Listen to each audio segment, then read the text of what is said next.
এই সিরিয়ালটা দেখলে আমার খুব কান্না পায়। হ্যাঁ, এটা খুব দুঃখের সিরিয়াল। তোদের ভাইগুলো বেশ ভালোই আছিস তাই না? এ কি ফুটো, তুই এখন লেওরা এক হোমোচোদার জন্য আমার ঘুম উড়ে গেছে, আর তোরা এখানে বসে বসে সিরিয়াল দেখছিস? বাড়া তোর আবার এত রাতে কি হলো? এত খোঁচে আছিস কেন? লেওরা খানকির ছেলে শালার জন্য আমার বাড়িতে টাকাই দায় হয়ে গেছে। তোদের ভাই হোমোচোদার বাল প্যান্ট খুলে দিচ্ছে, প্যান্টের ভিতরে হাত ঢুকিয়ে নাড়ি দিচ্ছে। খোদা, এইভাবে কি থাকা যায় নাকি?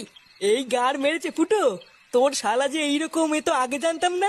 ভোদা জানবে কি করে আমার শালা যে হোমোচোদা সবাইকে বলা যায় নাকি? বেশ ভালোই হলো ফুটো, তোর শালার কাছ থেকে মাঝে মাঝে একটু ফিরি ফিরি হ্যান্ডেল মারিয়ে নেবো। ফটকে, দেখছিস ও মরছে ওর জ্বালায়, তার উপরে আবার আলবাল বকছিস। বাড়া, তোরা কি কিছু করবি নাকি আমি একাই ওই শালার গুষ্টি গুদ মেরে দেবো? লেওরা তুই অত মাথা গরম করিস না ফুটো, দাঁড়া কাল